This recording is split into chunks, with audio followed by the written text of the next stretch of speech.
We will now move on to our next session and last one, titled Editor's Insight. I'd like to introduce the panelists for this session. Mr. Naoya Yoshino, news editor and head of the International News Center, Nikkei Inc. Mr. Shaun Turton, Australia correspondent, Nikkei Asia. Ms. Sophie Mack, Australia correspondent, Nikkei Asia.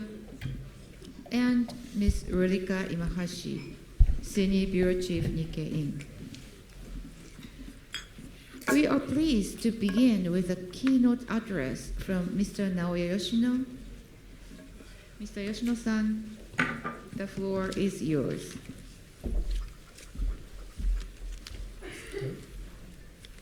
I'm Naoya Yoshino, Nikkei news editor and the head of International News Center. I have been covering Japanese politics for over 30 years. Thank you very much for giving me this valuable opportunity to speak today. I would like to talk about the political situation in Japan after the upper house election and the future of Japan-Australia relationships. As you can see, the ruling party lost its majority in the upper house election, and combined with the minority in the lower house, the ruling party no longer has a majority in either house. This means that unless the ruling party accepts the demand of specific opposition parties and reaches a policy agreement, bills cannot be passed. The opposition parties generally propose policies without adequate financial backing, which will lead to an expansion of Japan's fiscal budget. There is a risk that long-term interest rates on government bonds will rise. But many opposition parties, which are not responsible for government, do not consider the danger of rising interest rate and increase debt servicing cost.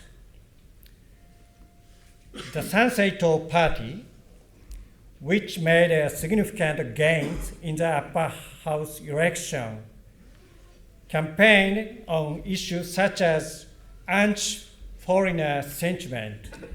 Since Japan does not have an immigration system, the premise of the Sansei Party's claims does not exist. So why did they make such gains? There is a view that stress among the public who believe that the established Liberal Democratic Party and the main opposition Constitutional Democratic Party cannot reform Japan, meaning that daily life will not improve, has pushed the Sansei Party, which advocates extreme views, to the forefront.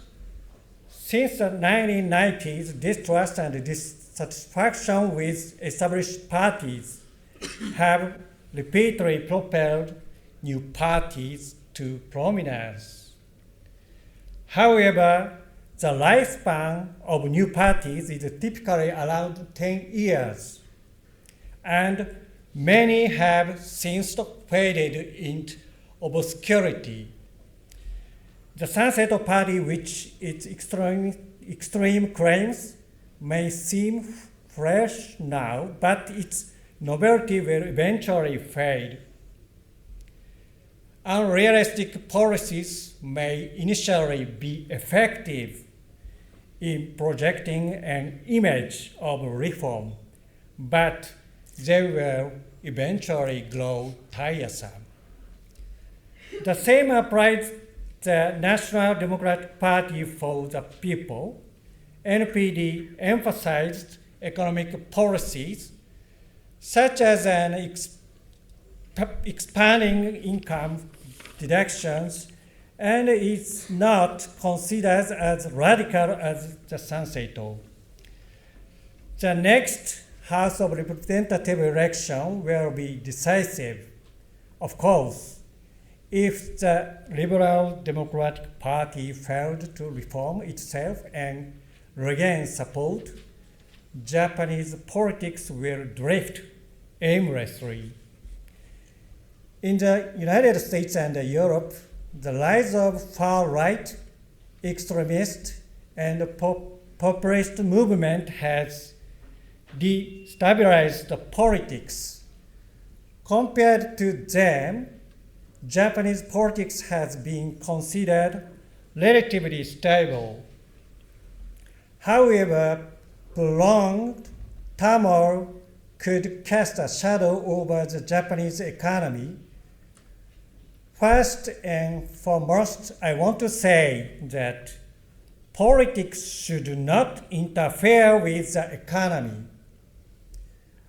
Following the upper house election, calls for Prime Minister Ishiba's resignation has been mounting within the LDP.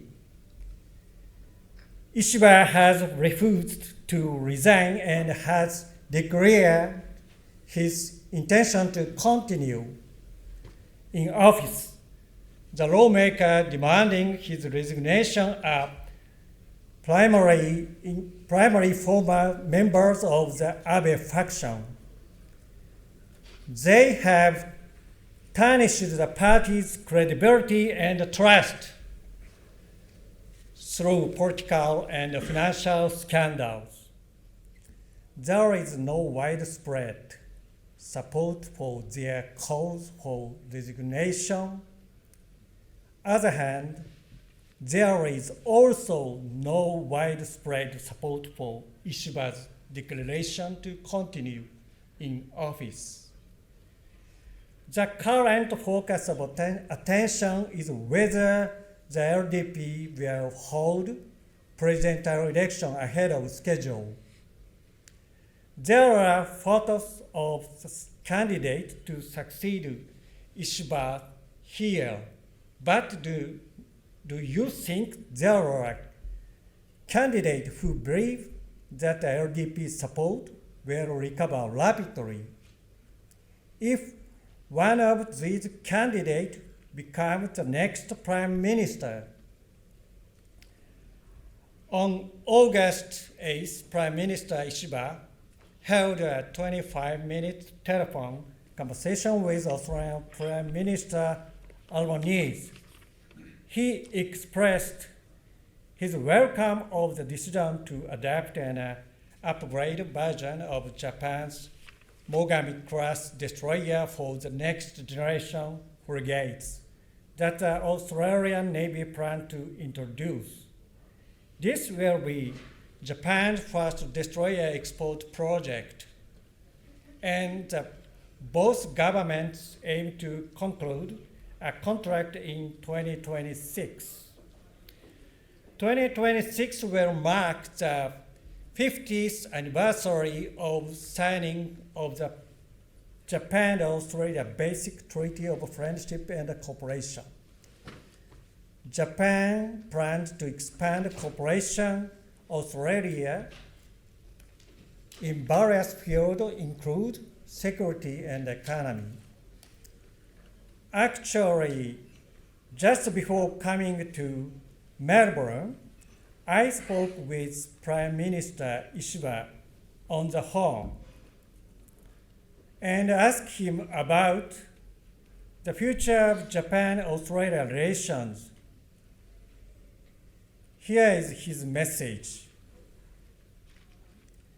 I believe Japan and Australia have the best bilateral relationship.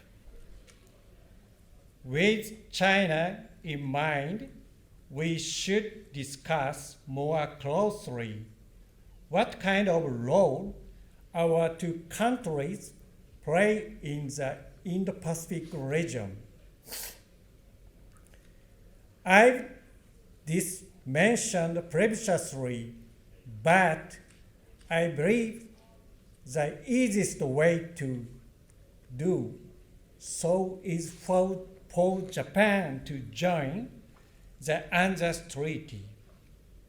I believe that it would represent the future of security in this region. We also have to strengthen our relationship with Southeast Asian countries, including Indonesia and Malaysia. It is important for Japan and Australia to fill the gap in relation with Southeast Asia, where American influence does not reach. Thank you, Yoshino-san. So you're closing your presentation? Okay, thank you very much. Please take your seat. Thank you.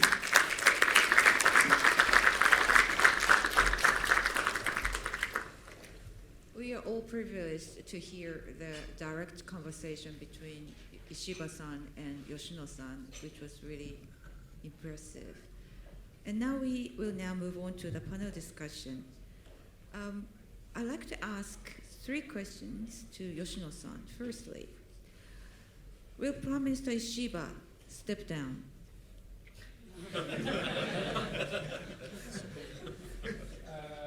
It's a big question. Let me say this up front. I can't answer a difficult question.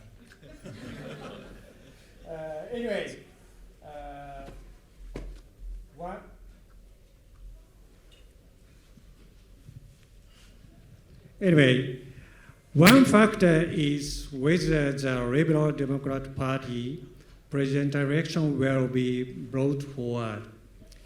If it is held, Prime Minister Ishiba could run logically, but it may be difficult for him to win.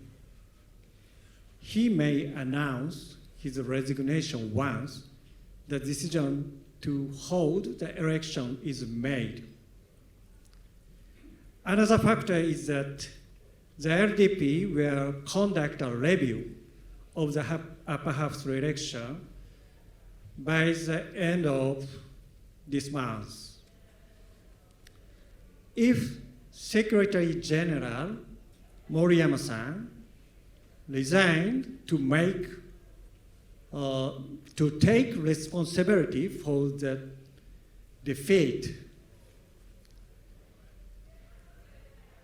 Ishiba-san will have to appoint Moriyama-san's successor, and this appointment could increase pressure for him to resign. The direction about Ishiba-san's action may become clear within this month. Thank you. So just within this month, we will know the direction. And the second question for me is, who is the most likely candidate to succeed Mr. Ishiba? It is bigger than previous question. Okay. If a presidential election is held, not to be, some experts pointed that the Minister of Agriculture,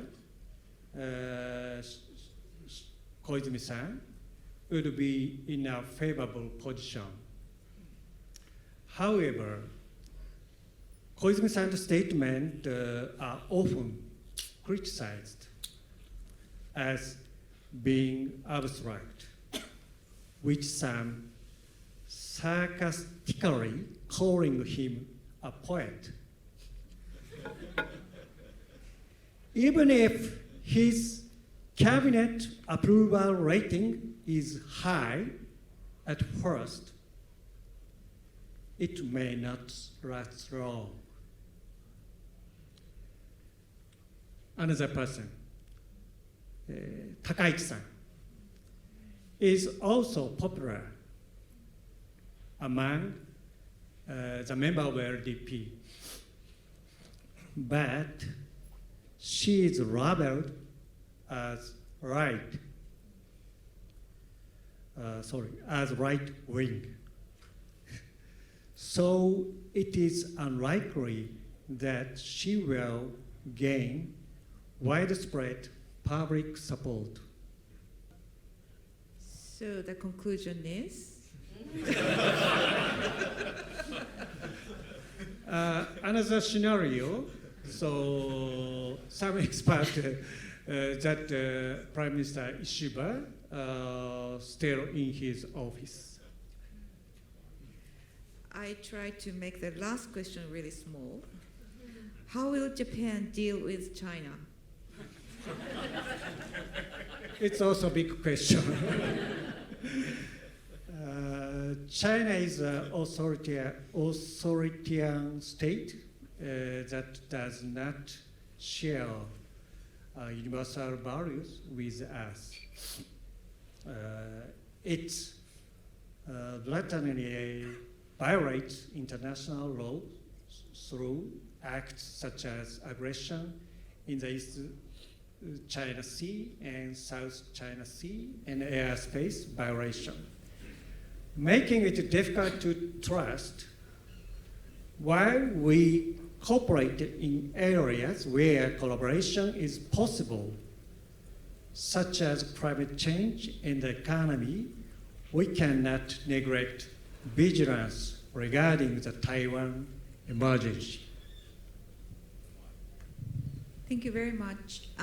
We will later pick up questions from the floor, but let me first ask the Nikkei journalists based in Sydney to share their insights on the key points highlighted in recent reports in Nikkei Asia on Australia. So firstly, Rurika, Australia has selected Japan's Mogami-class frigate for its next naval acquisition. And congratulations for breaking the news. Thank you. Back in 2016, I reported that Japan lost its bid on submarine. Sorry to hear that. It took us a few years to celebrate this victory, and which is really significant. What were the key factors behind this decision? And what insights did you gain from the behind-the-scenes anecdotes surrounding the process? Okay. So I understand that there has been a variety of views from before the selection. Some say that strengthening bilateral relationship between Australia and Japan would provide kind of leg up for Japan. But others say because what happened 10 years ago, others are worried about what if Australia didn't pick Japan. That's the second failure, what would it mean for the bilateral relationship. But I believe there was two key factors for the decision, and one is obviously the capability. On the day the Australian government announced the decision to pick Mogami, Minister Mao's kind of emphasized that decision was entirely based on the capability of the ships themselves. And when we think about the capability of the ship, the stealthy features of the ship making it hard for raiders to detect them, or the capability to operate with just 90 crew members, or any kind of the capability to fire long-range Tomahawk missiles. That all helps Australian side to feel their needs. And the second key point was, I think, the timeline. The timeline is very kind of tight. The Minister Mao's again emphasized repeatedly that Australia wants this ship as soon as possible. And on the other side, Mitsubishi Heavy top executives stressed that they can, deliver 2 ships per year. and always on schedule. And even the Self-Defense Force former general emphasized that Australia would prioritize its delivery to Australia than to Japan, the domestic needs. So that's all adds up to the decision, I think. Thank you very much. And Sophie is writing for the Nikkei Asia with a different perspective. So my question is, with the President Trump's second term dismantling of US aid and sweeping cuts to foreign aid, what are the national security implications to the Pacific, which is increasingly seen as a strategic region? Thank you for the question, and thank you everyone for staying until the very end. It's been a long day. I'm Sophie. I'm a research assistant at the Nikkei Asia Sydney Bureau, and the Pacific Islands is a key research focus of our bureau, and it's fascinating to share our insights with you all. Yes, as you said, the dismantling of US aid, which is affecting a lot of people on the ground, and US tariffs, and also Trump's continual denial of climate change, they're all factors affecting the US's standing in the region and its soft power. And it all comes at a time when other countries like Australia are trying to sway the Pacific Islands into being less reliant on China for trade, and to also to reduce China's role in the region. So this has been, this is sort of elevating China's role in the region because of the US's policy decisions. So China, we have to admit, it has been stepping up its game in the Pacific. They've signed so many police agreements, security agreements, trade deals. There's all, in terms of aid, there's small and beautiful projects, which is what they call them, which is catering to the local communities' needs, and also nation-building sort of legacy projects like a sporting stadium in Solomon Islands or a presidential palace in Vanuatu. So with Washington's perceived retreat, China has further capitalized on its absence. So it has sort of already criticized the U.S. for its economic bullying with its U.S. tariffs against the Pacific, which is ironic. And then it's also sort of framed itself as the more sort of reliable, stable, trustworthy partner to the Pacific. And in the months since the U.S. aid has been suspended, China has already announced more direct flights from China to the Pacific, which is hugely important to the Pacific because tourism is often regarded as the lifeline of island economies. And and it's announced plans for more than 100 climate-related projects in the region as well. But we must remember that China is not infallible in the region. So the coercive nature of its engagement in the Pacific has caused worry and pushback from the Pacific community as well.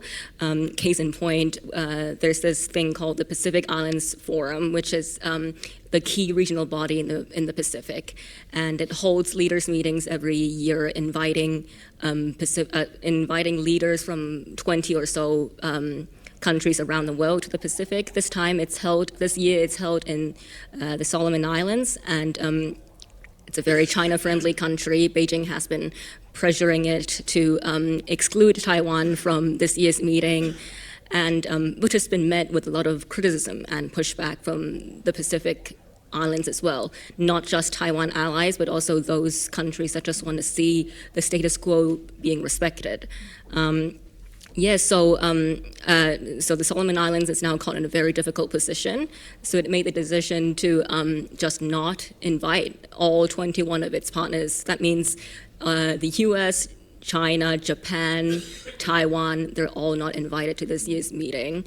So I guess the conclusion would be there's a lot of room to push back against China still. So the US retreating at this time, at this moment, it might be quite costly.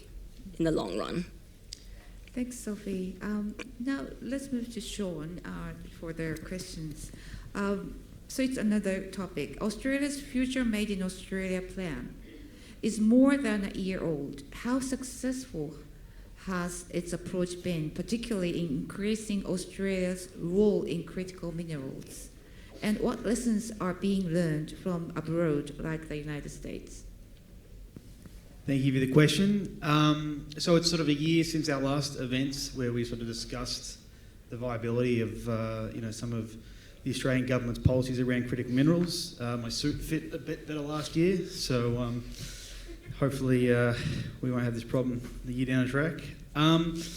The Future Made in Australia project is a lot of narrative, a lot of ambition, but there's a key problem or a key challenge in the pursuit of critical minerals as a means to transition the economy is that they're not bulk commodities. So Australia is very good at digging out bulk commodities, don't need a lot of processing and sending them to China, but the critical minerals are not really commodities. They're often like specialised. They need specialised chemical treatment like lithium and rare earths. So sort of what's happened in the last year that has sort of re-emphasised the need to perhaps set up alternate supply chains from China is increasing sort of use of some of those minerals as diplomatic weapons. So we sort of saw the restrictions on sort of heavy rare earths earlier this year that freezed up supply chains all around the world. Automakers had production stops, and there's still restrictions on rare earths going into the US. So yeah, it's hard to say that it's been successful. There's a lot of narrative around it and a lot of difficulties, but it's something that I think is being called for more and more now that these difficulties are coming up. Thank you, Shaun. Now I'd like to open the questions to the floor. If anyone wants to ask any questions, please, Tom.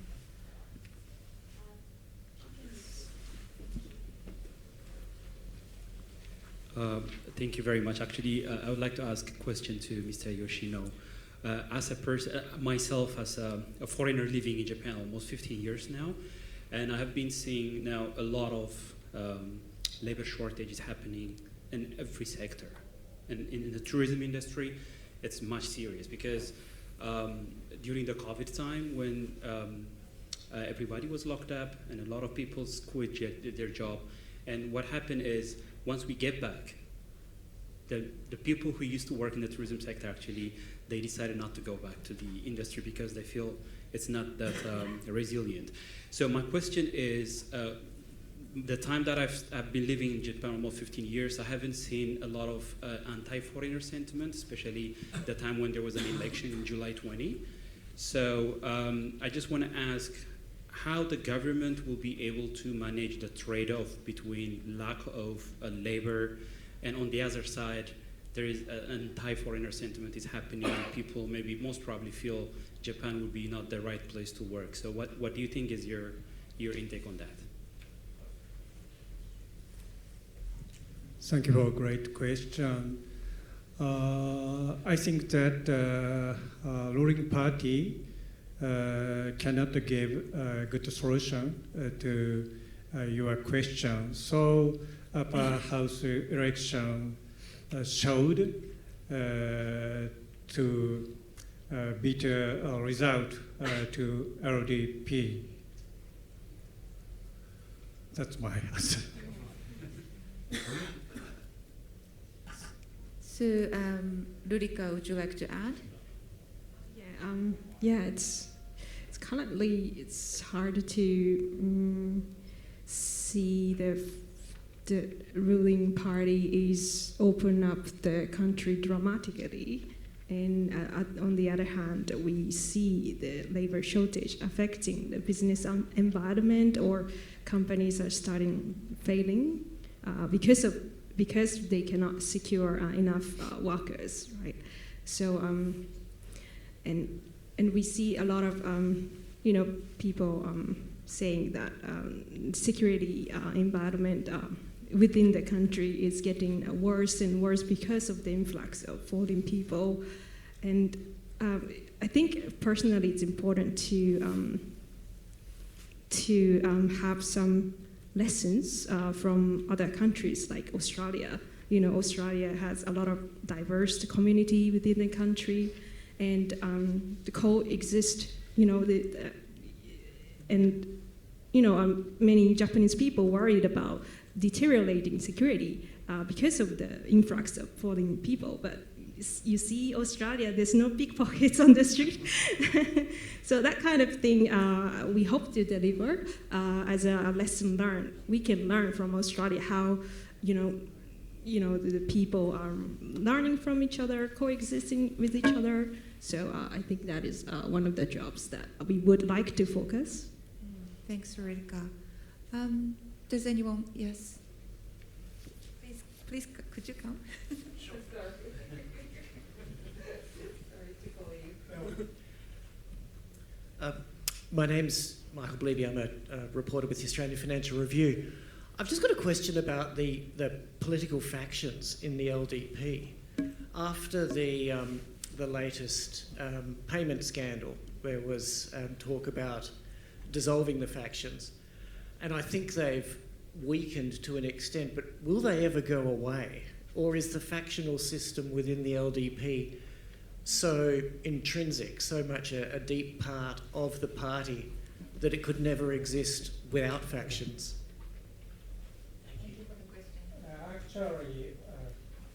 Actually, I think there is a faction yet. So if LDP president election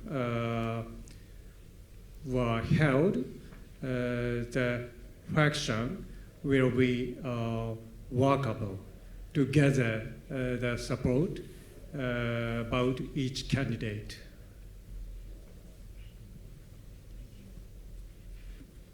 Yes. Could you bring the mic to the gentleman in the behind?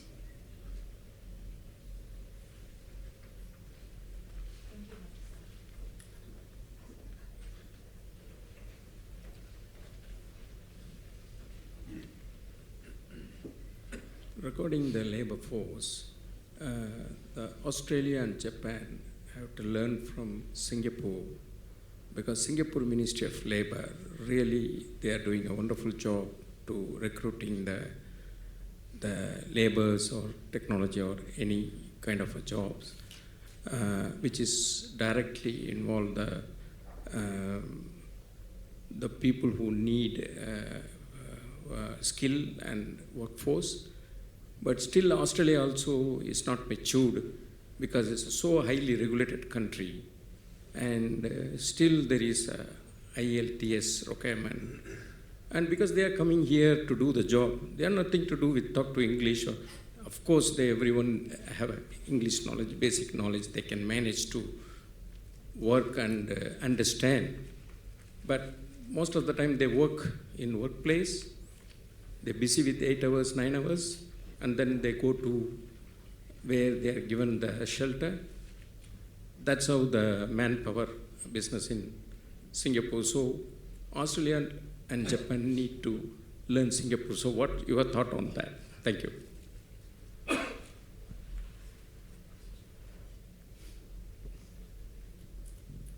So was it do you want someone to answer the question? Yes. What is the you can learn from this Singapore employment system that Australia and Japan can future industry requirements, because even the skill shortage here in Australia and also in Japan, and how you can overcome the skill shortage? Thank you. Thank you. Shaun, could you comment on that? Because that's the bureau chief asked me. Sure. I mean, the workforce challenge is sort of well acknowledged in Australia. I think, one thing that often comes up is there are these competing priorities, right? We have AUKUS submarines, we have a new frigate program, and we have a huge housing crisis where, we need hundreds of thousands of houses, as the minister was saying this morning. So Yeah, I think maybe in political narratives and political ambitions, sometimes it's quite expansive, and there is maybe a need at some point to figure out what we can and what we can't do with the skills that we have. Immigration is obviously the key to unlocking that. So there are often programs around the recognition of qualifications and getting more builders, getting people that we need in. As someone whose partner's gone through the immigration process to come to Australia, I can speak to it not being an easy avenue to walk down. So, yeah, friendly immigration and maybe an acknowledgement of what the limitations are with some of these ambitions. Hope Thank you, Shaun. makes some sense. Thank you, Shaun. So we have one lady in the pink suit, pink jacket. Thank you. I'm Hannah Burke with the Trobe Asia. On the discussion in the Pacific, have there been developments, or what key areas for collaboration would there be for Australia, Japan to come into the Pacific or to continue their work in the Pacific to quote unquote step up and fill the gap that has been left by the cutting of US aid and deter or minimise China's influence and quote unquote coercive engagement? Thank you very much. Thank you very much. Sophie?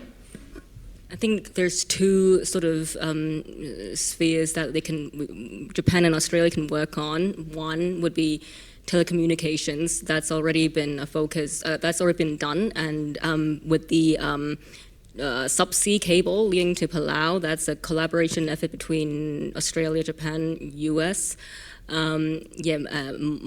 Pacific countries desperately need more internet connectivity, and that would be one sort of sphere we can work on together. Climate change is a huge national priority for the Pacific Islands as well. So anything relating to humanitarian assistance or disaster response, that would be helpful as well. We can take questions from the gentleman there.